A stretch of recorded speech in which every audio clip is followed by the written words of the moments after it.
Hola, hola, ¿cómo estás? Si no me conoces, mucho gusto. Mi nombre es Jessica y he enseñado español online por los últimos 3 años.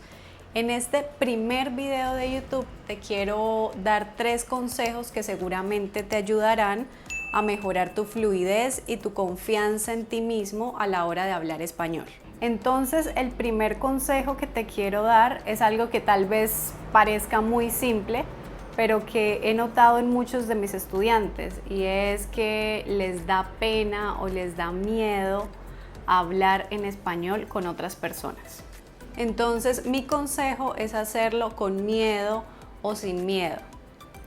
Igual siempre vamos a cometer errores, incluso los nativos cometemos errores hablando en español, entonces una persona que no es nativa pues es normal que cometa errores. Lo importante es que aproveches cada oportunidad que tengas para practicar el idioma. Si ves a un extranjero en la calle que de pronto está perdido y necesita ayuda, tú te puedes acercar y ahí aprovechar para practicar tu español, ¿sí? También en lugares como bares, como discotecas, como restaurantes, puedes intentar o puedes hablar con gente que hable español. Así mejorarás tu español y también conocerás nuevas personas. Y si definitivamente no hay extranjeros o no tienes con quién hablar, pues entonces empieza a hablar tú solo o tú sola, ¿sí? Empieza a decir qué es lo que vas a hacer, qué estás haciendo en el momento. Sé que de pronto vas a parecer un loco o una loca, pero es algo bueno para practicar tu confianza en ti mismo, ¿sí? Si empiezas a hablar contigo mismo en español, tu confianza va a mejorar y así ya te vas a sentir mejor a la hora de hablar con otras personas. Y ahí viene también el segundo consejo, que es llevar un diario hablado. Entonces, todos los días puedes hacerlo por 10, 15 minutos o tal vez mucho menos al principio. Pero puedes grabar tu voz o puedes grabarte a ti mismo hablando en español, contando qué hiciste en el día o qué piensas hacer al día siguiente. También, no sé, los pensamientos que tengas, cómo te sientes, qué te gustaría hacer en el futuro, cuáles son tus planes, en fin.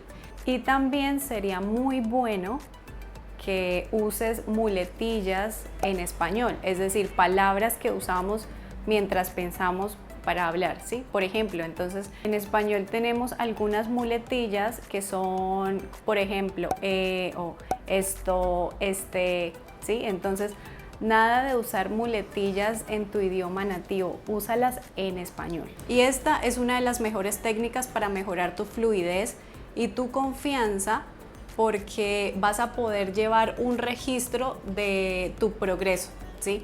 Entonces, al principio tal vez sea un poquito más difícil o tal vez sea muy difícil al principio, pero con el tiempo, si se vuelve un hábito, ya, no sé, pasados varios meses, tú vas a escuchar el audio de ese primer día y te vas a dar cuenta que has mejorado muchísimo. También vas a tener la posibilidad de corregirte a ti mismo. Seguramente cuando estamos hablando no nos damos cuenta de los errores que estamos cometiendo, pero si después nos escuchamos, decimos la pronunciación de esta palabra es incorrecta, esta palabra se pronuncia de tal forma y así. También al principio puedes empezar con un tiempo muy corto, ¿sí? Si no puedes hacer como una conversación fluida, pues empieza con frases sencillas. Y después, con el tiempo, vas a poder aumentar gradualmente el tiempo que vas a hablar cada día. Y el tercer y último consejo es leer en voz alta. Al principio, si es difícil, puedes hacerlo muy lento, pero la idea es que aumentes la velocidad con el tiempo, ¿sí? Entonces, al principio puede que sea un poco más difícil, pero después vas a poder hacerlo con una mayor velocidad y esa es la idea también. Un consejo aquí es pronunciar lo más claro posible, siendo muy expresivos, tal vez exagerando un poco los sonidos al principio. Ya después, cuando tengas más fluidez, puedes hacerlo pues con mayor velocidad y sin exagerar. Y estos dos últimos, lo de el diario hablado y también leer en voz alta, es algo que se puede tomar como hábito. no sé, 10 minutos hablar con el celular y 10 minutos leer en voz alta. Entonces ahí vas a estar practicando muchísimo tu pronunciación y tu fluidez y tu confianza en ti mismo. Entonces eso es todo por el video de hoy. Si te gustó, asegúrate de darle me gusta, de compartirlo y de suscribirte a mi canal. Y tú y yo nos vemos en un próximo video. Muchas gracias.